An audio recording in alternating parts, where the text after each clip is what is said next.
Bienvenidos una vez más a tu programa Nuevas de Salvación del Ministerio Cristo Ahora Veo, dirigido y conducido por el evangelista Fran Segovia, desde España, Barcelona. El Señor le bendiga rica y poderosamente en este día. Le habla el evangelista Fran Segovia.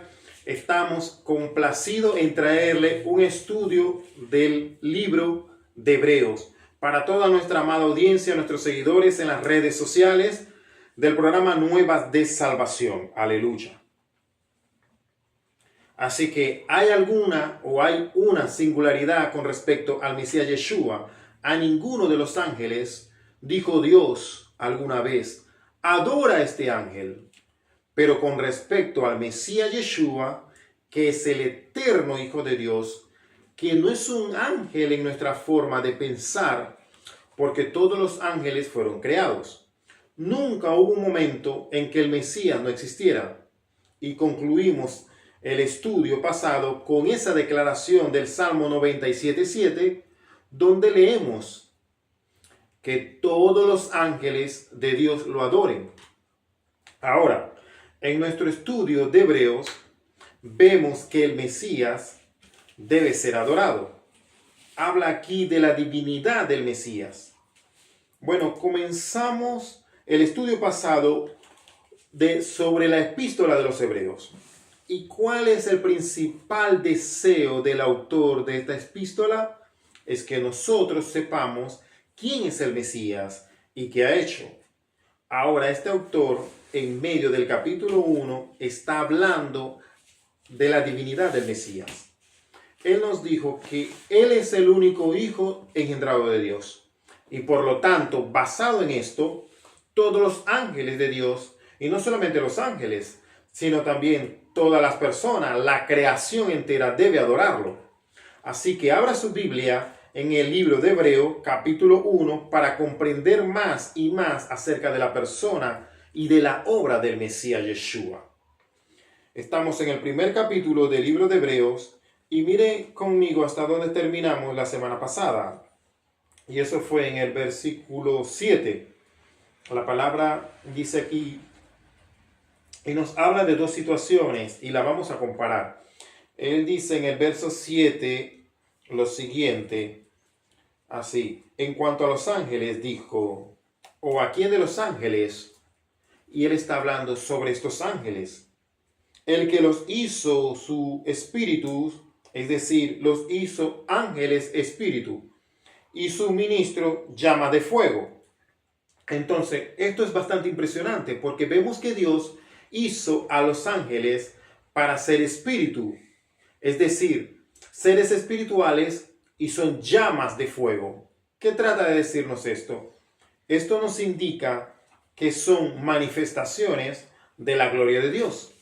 Cuando ves un ángel, y yo nunca he visto uno que yo sepa o recuerde, pero la Biblia dice en este mismo libro que a veces nosotros hospedamos ángeles, entramos en contacto con ángeles y no lo reconocemos en una manifestación terrenal. Pero si pudiéramos verlo en la esfera celestial, si pudiéramos verlo como Dios los hizo, serían instrumentos que nos harían ver la gloria de Dios. Lo que significa que manifiestan eso es debido a su naturaleza, como Dios los hizo. Él los hizo aquí, miren una vez más. Él hizo a sus ministros, a sus siervos, hablando de los ángeles, llamas de fuego. Ahora, verso 8. Pero aquí está comparando. Él está mostrando que aunque los ángeles son superiores a nosotros y que manifiestan la gloria de Dios, son solo una manifestación. Es decir, ellos reflejan, y aquí está la diferencia. El Mesías Yeshua es quien en sí mismo contiene, emite la gloria de Dios. No solo la refleja, sino que la emite porque es de la misma sustancia. ¿Qué es eso? Ves que los ángeles no son divinos, son criaturas celestiales, pero no son divinos. Pero el Mesías, Él es el único divino Hijo de Dios. Y por eso leemos aquí en el verso 8, dice, Dios está hablando y le dice al Hijo, tu trono, oh Dios. Ahora, si no entendemos que estamos hablando de la divinidad del Mesías, quiero decir, no podemos ser mucho más claros. Cuando Dios le está hablando al Hijo y le dice, tu trono, oh Dios, Entonces Dios el Padre le está hablando a su Hijo, a Dios el Hijo. ¿Y qué se enfatiza aquí? Él tiene un trono. Él tiene un trono. Comúnmente me refiero a la palabra Mesías, que en español podemos tomar esa misma palabra griega que significa el ungido. En griego es Christos, de donde obtenemos en español al Cristo. No hay diferencia entre el concepto del Mesías y Cristo, significa lo mismo. Pero la razón por la que me gusta Mesías es porque cuando estamos tratando de cosas desde un contexto judío, hay otra cosa muy importante que trae el término Mesías. Ahora, Cristo significa el ungido. ¿El ungido qué? Para gobernar. Hay una conexión entre el concepto de Cristo y rey. Pero en hebreo, a menudo precedemos la declaración Mesías con la frase Melech HaMashiach, que significa Rey Mesías. Por lo que si se trata de una audiencia judía, ellos entienden, y usted también debería entender si no es judío, que cada vez que escuchamos el término Mesías, debemos pensar en él como rey. Y porque si él es rey, sabemos que él tiene un trono. Y es por eso que aquí en el verso 8, en nuestro texto, cuando Dios le está hablando a su Hijo, dice, tu trono, oh Dios, es para siempre y por siempre.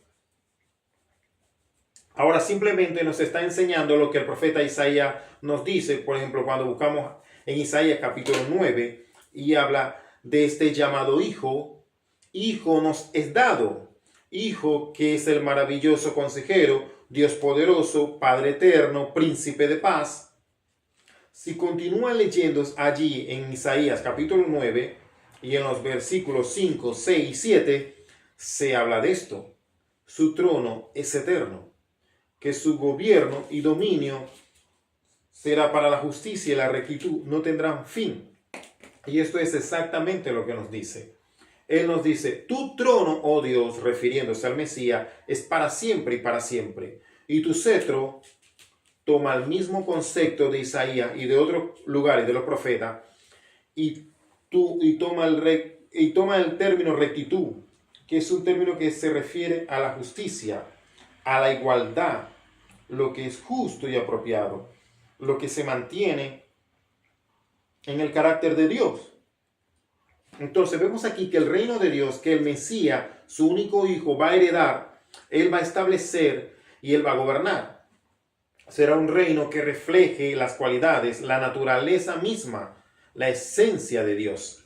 Entonces tu trono, oh Dios, es por siempre y para siempre. Y luego dice, tu cetro, ese cetro de rectitud, el cetro de tu reino. Una vez más, vemos cómo el autor aquí quiere enfatizar no solo el reino eterno, sino la naturaleza de ese reino. Y el Mesías, ese término Mesías que es aquí en griego, es el término, es un cheve, es un pastor, una vara en hebreo, un bastón, una vara en hebreo, que el Mesías viene a gobernar. Cada vez que viene este concepto que si utilizamos el término Cristo, Mesías, debemos entender que Él es el ungido, Él es el rey, y eso significa gobernar. Ahora, si tú entiendes quién es Él y lo que Él ha hecho por ti, querrás que Él gobierne tu vida. Porque Él es quien te ha dado la vida. Y solo a través de su gobierno de rectitud, tú disfrutarás o experimentarás las bendiciones de Dios. Por lo que su cetro es la vara de rectitud y significa autoridad del reino. Continuamos con el verso 9, dice, es más, lo que dice Dios el Padre está hablando de Dios el Hijo. Mire lo que dice, la singularidad. No es como el resto de la humanidad, porque muchas veces somos tentados y casi nos alegramos de ser tentados porque Satanás, él nos conoce, aunque no nos conoce tan bien como Dios, Dios nos hizo. Aunque Satanás, sin embargo, tiene un conocimiento sobrenatural y él sabe cosas que complacen a nuestra carne. Él no sabe lo que agrada a Dios, pero él sabe lo que le agrada al pecado, al hombre.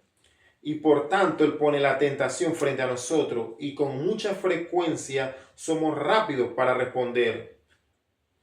Pero el Mesías no es así. El Mesías odia el pecado. El Mesías tiene el mismo carácter de Dios. ¿Qué dice la Escritura aquí? Fíjense bien, dice en el verso 9, tú amas la justicia. Ahora, el justo estaba hablando acerca del reino. Y cuando miramos el reino y lo que la Escritura dice al respecto, encontramos palabras como rectitud, justicia. Entonces el Mesías es el Rey de Reyes y Señor de Señores. Él heredará ese reino porque Él ama la justicia. Y noten lo que dice. No solo ama la justicia, y dice una palabra muy fuerte que dice, Él odia. Vemos que con demasiada frecuencia la gente piensa en Dios, piensa en el Mesías Yeshua, y lo único que piensa es amor, amor, amor. Bueno, Él ama, dice la Biblia, que Dios es amor. Pero como Dios ama la justicia, y tendrá un reino de justicia eterna, odia el pecado. Él odia aquellas cosas que van en contra de la definición de justicia. Y es muy, muy importante que miren la siguiente frase. Y lo que dice es que Dios odia. O sea, aquí está hablando sobre el Mesías, que el Mesías odia. Y usa una palabra, nomos. Nomos es la palabra para la ley, la Torá, en griego. Y tiene un prefijo adjunto, solo una letra, la letra alfa, y eso significa negar. Aquí se dice que Él odia o lo que está en contra de la ley. ¿Y qué quiere decir con esto? Ahora sabemos que no somos salvados por la ley, pero lo que la ley sí hace, y lo que no podemos escapar de esto, lo que la ley establece para nosotros, una definición de justicia. Cuando haces la ley, estás haciendo justicia. Ahora no somos hechos justos por la ley. Y sigo teniendo que decir esto porque las personas a menudo escuchan a alguien hablar positivamente acerca de los mandamientos de Dios. Debe decirte, Dios nos da algo que no sea bueno. No dice la Escritura que toda dádiva y todo don perfecto, ¿de dónde proviene? Del cielo. Moisés subió al monte Sinaí. ¿De dónde vino la ley? Y le presentó a Moshe, a Moisés, nuestro maestro, la ley, los mandamientos. ¿De dónde viene? Del cielo. Pablo lo dice en el libro de Romanos, capítulo 7, que la ley es buena, la ley es espiritual. ¿Por qué la gente no escucha esto de que la ley es espiritual? ¿Cuál es el problema? Somos personas carnales, pero solo debemos dejar de ser carnales cuando somos nueva creación por el Espíritu Santo, como un sello de nuestra salvación, porque hemos sido salvados por la gracia de Dios, por la fe, no por obras, para que nadie se gloríe o se jacte. Nos convertimos receptores del Espíritu Santo, somos receptor espiritual, por lo tanto la Torá puede tener relevancia en nuestras vidas. Y lo que se dice aquí, y no podemos negarlo, es que Dios ama la justicia. Su hijo el Mesías ama la justicia y por lo tanto odia lo que está en contra de la ley. Esa es la única manera que podemos traducir ese concepto donde dice, Él ama la justicia y odia nomía, lo que está en contra de la ley. Y nos dice que hace esto porque esa es su naturaleza. Él ama la justicia, aborrece, odia lo que va en contra de la ley. ¿Qué hizo Dios, el Padre? A causa de esto, Dios te ha ungido. El Dios te ha ungido, ¿con qué? Con aceite de gozo. Ahora, el aceite es un concepto muy importante cuando se habla del ungido. Él fue ungido, ¿con qué? Con regocijo, con alegría. En hebreo hay esa expresión. Shem. Aleluya. Esto es griego, pero esto se refiere a que el aceite de la unción y de la alegría, y esto es de lo que tenemos que darnos cuenta, lo que el autor está haciendo y está usando la escritura del Antiguo Testamento para enseñarme si queremos ser un ungido con óleo de alegría, no es realmente eso lo que estamos buscando, y no queremos ser gente contenta, no queremos tener esa paz que sobrepasa tu entendimiento. Y lo que está diciendo aquí es que hay una conexión Y la gente lo pasa por alto a menudo entre la justicia y la alegría. Cuando no estamos viviendo en justicia, no vamos a experimentar gozo. Cuando no estamos en justicia, ¿sabe lo que estamos haciendo? Estamos caminando y comportándonos de una manera que está en contra de la ley. Ahora, la ley de hoy, no estamos bajo la ley, no hay templo, por lo tanto no podemos guardar toda la ley. No podemos guardar toda la ley que no está en vigor. Es decir, simplemente esto. Hoy no hay juicio desde el punto de vista de la condena. Ahora tengo que ser muy claro sobre esto por una razón. La Biblia dice, no robarás. Robarás. Si roba, habrá una consecuencia. Puede ser arrestado, puede ser encarcelado. Quizás pagues una multa o pierdas tu trabajo, puedes perder amigos. Vas a encontrar que tu reputación sufre. Hay consecuencias cuando violamos la verdad. Pero estoy hablando hoy bajo la condena de Dios. Cuando violamos la ley, que Dios no lo permita, no hay consecuencias eternas con respecto a dónde vas a pasar la eternidad. Mi pecado, porque he aceptado la gracia de Dios, Él ha pagado por todos mis pecados. Ahora, escuché un mensaje muy antiguo y él estaba hablando a su congregación y él estaba lidiando con esta dificultad que tienen las personas para aceptar que todos nuestros pecados son perdonados. ¿Significa que la sangre del Mesías pagó el precio de mi pecado que pueda cometer dentro de 10 años? Sí, lo hizo. En su totalidad. Ha sido borrado gratuitamente por la gracia de Dios. Y la gente puede decir, bueno, yo puedo creer eso para mis pecados pasados, pero ¿qué pasa con mi futuro? Mientras que este predicador lo señala, quiero decir, cuando el Mesías murió en la cruz, cuando derramó su sangre, todos tus pecados estaban en el futuro. Dios trasciende los tiempos. Entonces, eso es algo que está en duda. Entonces, no te estoy diciendo en dónde vas a pasar la eternidad, pero te estoy hablando del hecho de que cuando violamos el principio divino, cuando violamos lo que Dios dice que es justo y hacemos lo que no es justo, vamos a tener consecuencias terrenales y va a tener consecuencias espirituales. Eso afectará nuestra relación con Dios. Dios ha prometido que nunca nos dejará ni nos desamparará. Tenemos al Espíritu Santo que mora en nosotros, que es el sello de nuestra salvación, que nos recuerda que le pertenecemos a Él. Le pertenecemos a Él con respecto a ¿qué? A todo. No importa lo que a nosotros nos parezca, siempre estaremos relacionados con Él. ¿Por qué eso? Porque Él nos da la salvación eterna. Así que volvamos a nuestro texto. Leemos aquí en este pasaje que Dios lo ungió con el aceite de alegría y dice, por encima de aquellos, sus camaradas, sus compañeros, asociados, son aquellos a los que se refería que Él está por encima de los seres angelicales. Y dice, tú, al principio, Señor, has establecido los cimientos de la tierra y las obras de tus manos, bueno, esos son los cielos, pero esto es lo importante, pero estas cosas, el cielo y la tierra, estamos leyendo aquí, van a desaparecer, pero tú permaneces. Por tanto, Él es eterno. Entienda esto, que todo lo que podemos ver, tocar, sentir, todo eso es temporal.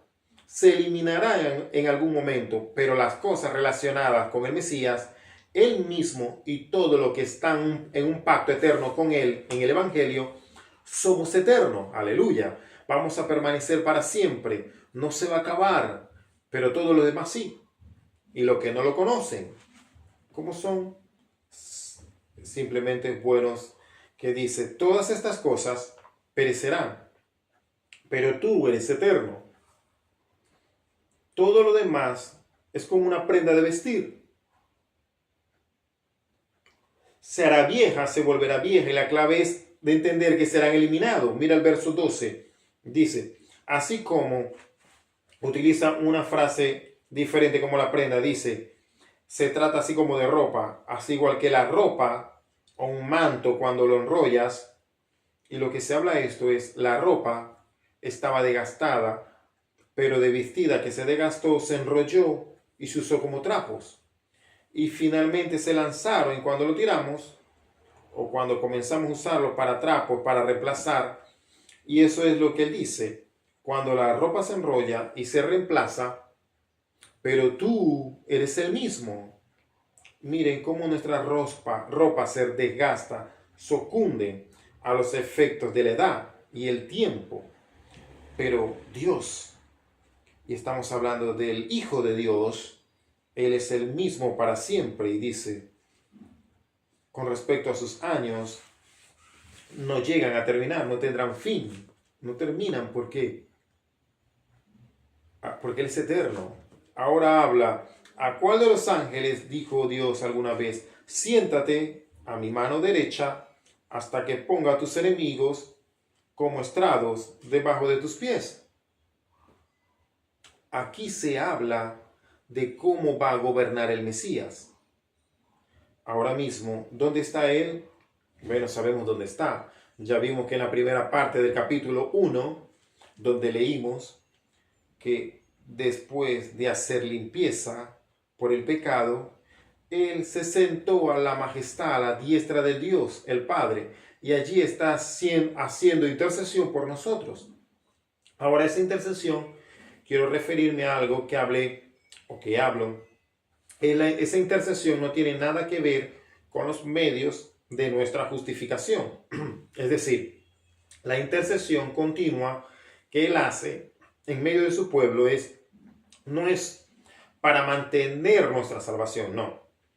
Nuestra salvación, cuando el Mesías dice, está terminado, nuestro trabajo para convertirnos en la obra de Dios, lo que el Mesías hizo para hacerlo, su pueblo eterno se pagó en su totalidad. Y nada puede cambiar eso. Por lo que su intercesión hoy no tiene nada que ver en absoluto con nuestra salvación o los medios de nuestra salvación.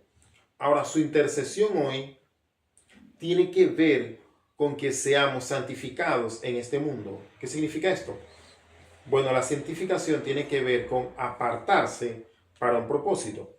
Esa palabra santificación viene, ya sea que venga en hebreo o en griego, esa palabra proviene de la raíz santo, kadosh, por lo que la santificación es donde uno se vuelve santo, no por un sentido declarativo. ¿Qué quiere decir esto?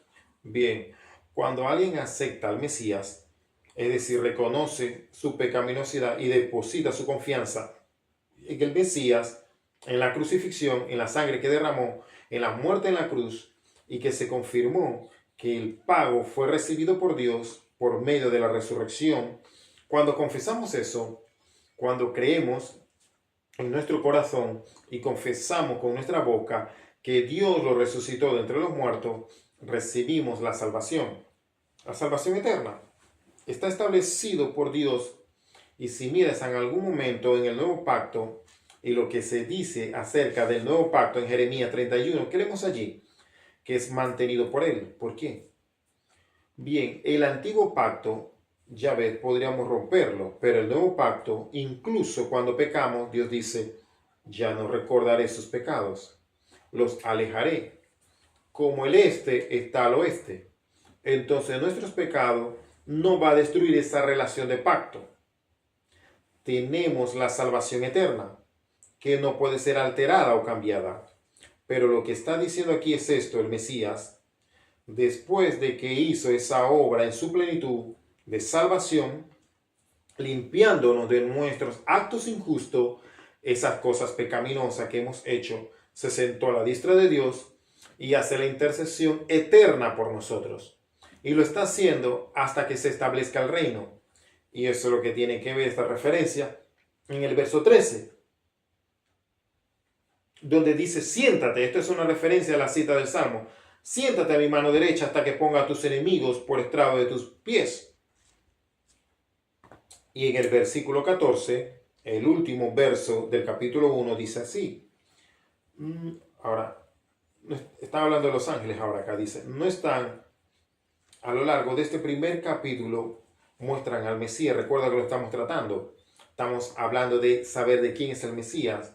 Bueno, hemos hablado mucho de lo que Él ha hecho, pero en este último versículo del capítulo 1 se habla de quién es el Mesías, porque Él es muy superior. El escritor lo ha dicho esto muchas veces y de muchas maneras. Él dijo, Él es muy superior porque estos ángeles, que todos los ángeles son ¿qué? Son simplemente espíritus ministradores. Anteriormente dijimos que el Mesías hizo que los ángeles fueran espirituales, de modo que son espíritus ministradores. ¿Con qué propósitos? Para el ministerio. Han sido enviados al mundo. Pero aquí está la clave. Han sido enviados al mundo con un propósito. Ahora tenemos un propósito y es caminar en la justicia para cumplir la voluntad de Dios. Es por eso que el Mesías intercede por nosotros para que podamos llevar a cabo, recuerden, la santificación. Está siendo apartado para un propósito. La palabra santo está relacionada con los propósitos de Dios y encontramos dos ayudas. Encontramos que el Mesías está intercediendo y esa intercesión a la diestra del Padre empoderan a los ángeles e instruyen a los ángeles. ¿Con qué propósito? Bueno, ¿qué estamos leyendo aquí?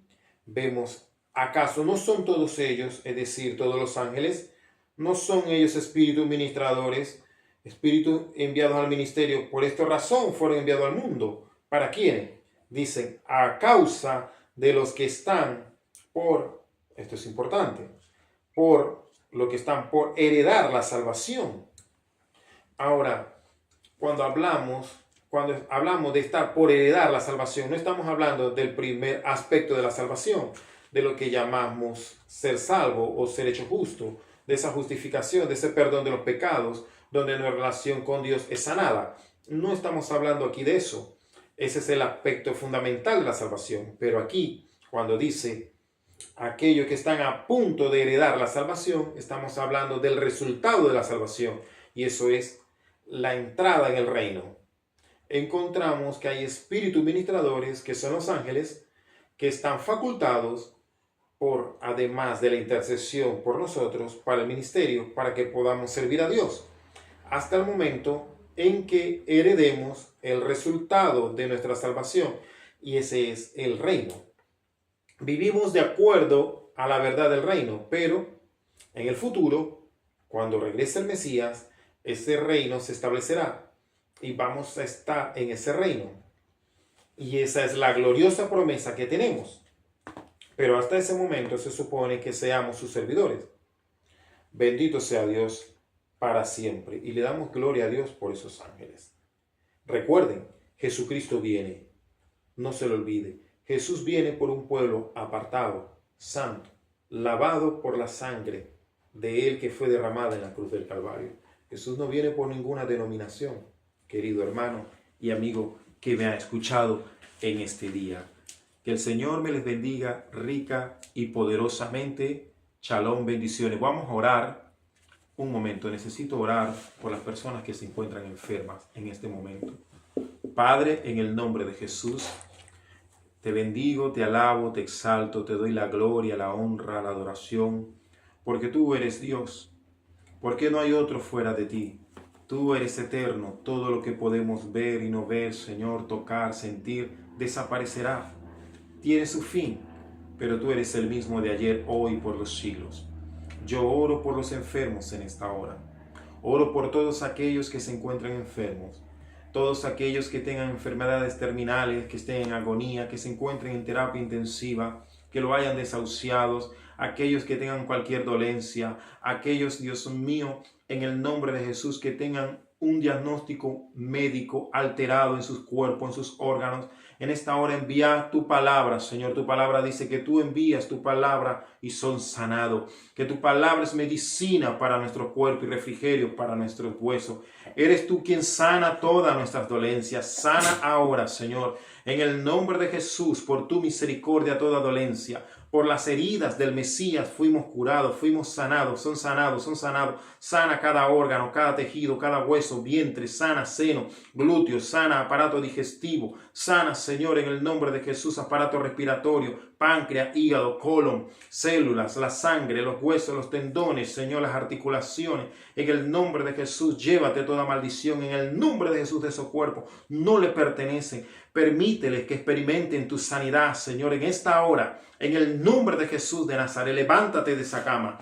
Levántate de esa camilla. En el nombre de Jesús te retiran ese tubo que te han colocado, que te han entubado. Esos tubos de oxígeno te retiran ahora en el nombre de Jesús de Nazaret. Toda inyección, vamos, todo suero que tengas, toda necesidad, te desconectan de esos aparatos. Vamos en el nombre de Jesús, porque está sana, está sano la vida de Dios sobre ti, sobre tu cuerpo. Tu cuerpo recobra vida porque la palabra de Dios produce esa vida ahora en ti, produce esa palabra de Dios. La palabra de Dios produce vida en ti, en tus órganos. Vamos, levántate en el nombre de Jesús. Talita Kumi, niña, a ti te digo, levántate. Vamos, levántate, hombre, levántate, mujer, levántate, anciano. Sana los corazones, fuera todo infarto ahora, toda azúcar en el nombre de Jesús, toda leucemia, por el poder de la palabra, cáncer, sida, enfermedades venéreas, fuera en el nombre de Jesús de Nazaret. Fuera esterilidad en los vientres, en el nombre de Jesús. Bendice los vientres, bendice los bebés que nacen, Señor. Bendice los bebés que se están gestando allí en el vientre sano. Vamos, su crecimiento, su desarrollo por el poder de la palabra, Señor. Muchas gracias. Gracias porque hay sanidad, hay sanidad, hay sanidad. Yo lo creo, hay testimonio, hay milagro. Vamos, en el nombre de Jesús. Escríbenos al canal de YouTube Nuevas de Salvación, dando testimonio de que Cristo te ha sanado. Shalom, bendiciones. Aleluya.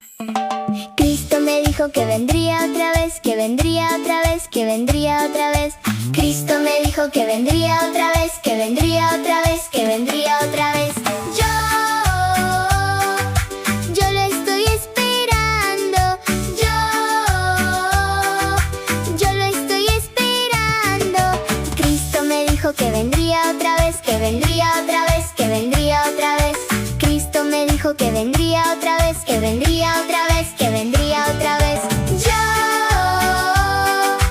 Yo lo estoy esperando. Yo lo estoy esperando. Oh, gloria, aleluya, aleluya, gloria a Dios. Oh, gloria, aleluya, aleluya, gloria a Dios. Decían a gran voz: El Cordero que fue inmolado es digno de tomar el poder, las riquezas, la sabiduría, la fortaleza, la honra, la gloria y la alabanza.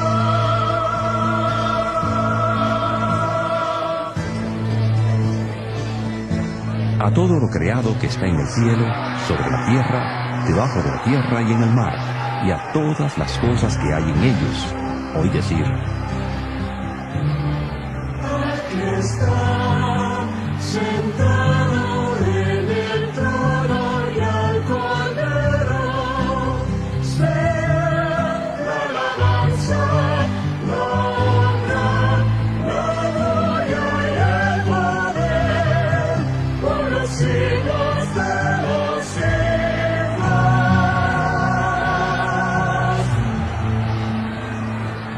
Los cuatro seres vivientes decían: